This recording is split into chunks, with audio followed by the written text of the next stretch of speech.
తుంగభద్రా నదీ తీరంలో కర్నూలు పట్టణానికి సమీపంలో నెలకొన్న మహిమాన్విత దేవాలయాలలో జోగులాంబ దేవాలయం ఒకటి.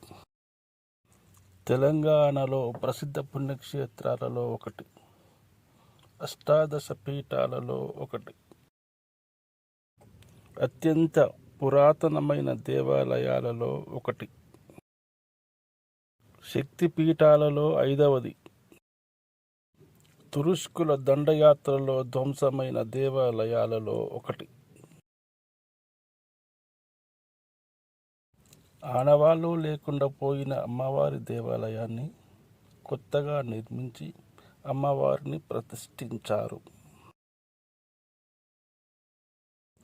శిథిలాలను మరమ్మత్తు చేసి దేవాలయానికి కొత్త ప్రభ తీసుకురావడానికి ప్రయత్నాలు చేస్తున్నారు. చాలా దేవాలయాలలో కొత్తగా లింగాలను ఏర్పాటు చేసి వాటి ముందు నంది విగ్రహాలను కూడా ఏర్పాటు చేశారు. ఆలయ ప్రాంగణంలో మసీదు మనల్ని ఆశ్చర్యపరుస్తుంది. ప్రతి హిందువు తప్పకుండా ఈ ఆలయాన్ని సందర్శించి మన పూర్వీకుల కళా నైపుణ్యాన్ని, వారి త్యాగాలను, వారి ఔన్నత్యాన్ని, వారి గొప్పతనాన్ని, వారికి ఉన్న ఔదార్యాన్ని ఈ దేవాలయంలో చూసుకోవచ్చు. మన శిల్ప సంపదను శిథిలం చేసిన అది చెరిగిపోలేదు, మరిగిపోలేదు, మాసిపోలేదు, మనకు కళ్ళల్లో కనిపిస్తూనే ఉన్నది. శిథిలమైపోయిన ఆ శిలలను చూసి, ఆ శిల్పాలను చూసి స్వచ్ఛమైన హిందువు మనసు కలిచివేయబడుతుంది. జోగులాంబ దేవాలయం అంటే దేవాలయాల సముదాయం. ఇక్కడ అనేక దేవాలయాలున్నాయి. ఇక్కడ నవబ్రహ్మ ఆలయాలు ఉన్నాయి.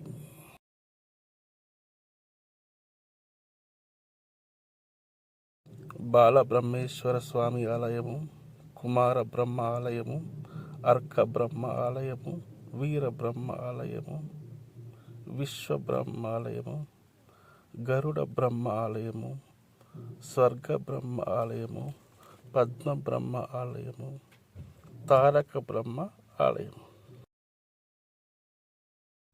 ఈ ఆలయాన్ని 642లో బాదామి చాణక్యుడు 2వ పులకేశి నిర్మించాడని శాసనముల ద్వారా తెలియచున్నది. రాష్ట్రకూటులు పశ్చిమ ద్వారాన్ని నిర్మించారని, 13వ శతాబ్దంలో గుల్బర్గ బహమనీ సుల్తాన్ ఈ ఆలయాన్ని ధ్వంసం చేశాడని,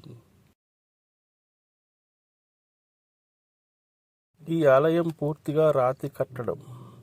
ఇక్కడ 188 శిలా విగ్రహాలు, 26 శిలా శాసనాలు లభించాయి. ఇవన్నీ ఆలయంలో మరియు ప్రదర్శనశాలలో మనము చూడవచ్చు.